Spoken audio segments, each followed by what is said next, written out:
Cricket নাকি football, দেশের তরুণ প্রজন্মের কাছে কোন খেলা এগিয়ে?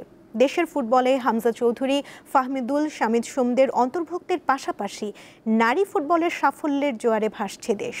তাদের রং পাল্টেছে দেশের ফুটবলে, ফলে তরুণ প্রজন্মদের কাছে বেশ আগ্রহ পাচ্ছে ফুটবল খেলাটি।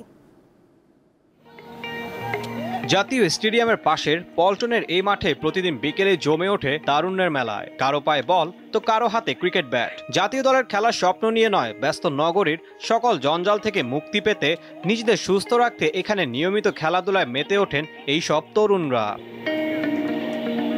কৌতূহল বশত তাদের কাছে জানতে চাওয়া হয় বর্তমানে দেশের ক্রীড়াঙ্গনে কোন খেলাকে এগিয়ে রাখছেন তারা। ফুটবলে বর্তমান একের পর এক সাফল্যের বিপরীতে বাংলাদেশ ক্রিকেট দলের উত্থান পতনের সময়টাতে বেশিরভাগের কাছে ফুটবলে যেন এক নতুন আবেগ।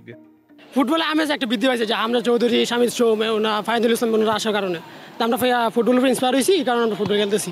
বিভিন্ন দেশের প্লেয়ার আসতেছে, হামজা আসলো, ফাহমিদুল আসলো, তো এরকম আমরা চাচ্ছি আমাদের ফুটবলটা আরেকটু এগিয়ে যাক। এখন সবার নজর ফুটবলের দিকে বেশি, কিন্তু আমরা বাংলাদেশ বাঙালিকে সব খেলাই সাপোর্ট করি, কিন্তু ফুটবলটা নিয়ে আশা করতে পারি বেশি আর কি। এটাই দেশের ফুটবলে রয়েছে ঐতিহ্য, কিন্তু একবারও বিশ্বকাপ বাছাইয়ের গণ্ডি পেরোতে পারেনি সালাউদ্দিন থেকে শুরু করে বর্তমান জামাল ভুঁইয়ার দল। সেই দিক থেকে এগিয়েছে ক্রিকেট খেলাটি। 1999 সাল থেকে শুরু করে 2023 বিশ্বকাপেও অংশ নিয়েছে লাল সবুজের দল। যখন ক্রিকেটটা মনে করেন অনেক র্যাঙ্কিংয়ে চলে গেছে, আন্তর্জাতিক চলে গেছে, কিন্তু ফুটবল তো যাই নাই। সেক্ষেত্রে আমরা ফুটবলের যদি একটু দিতে সেক্ষেত্রে ভালো হবে। আমার মতে ক্রিকেটটাই বর্তমানে বেশি আগে, কারণ কিছুদিন আগে শ্রীলঙ্কার সাথে বাংলাদেশের সিরিজ ছিল, বাংলাদেশ ওইটাও জিতছে। তো এখন পাকিস্তানের সাথে সিরিজ হইলো, ওইটাও বাংলাদেশ জিতছে। ক্রিকেট তো আগে থেকে জনপ্রিয়, এটা জনপ্রিয়তাই থাকবো আর কি, আশা রাখি এতটুকু।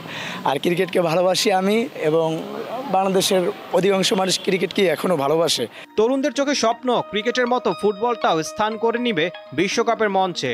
অন্যান্য ইভেন্টেও নিয়মিত সাফল্যে হাসবে দেশের ক্রীড়াঙ্গন। ঈশান হাসান, দীপ্ত স্পোর্টস, ঢাকা।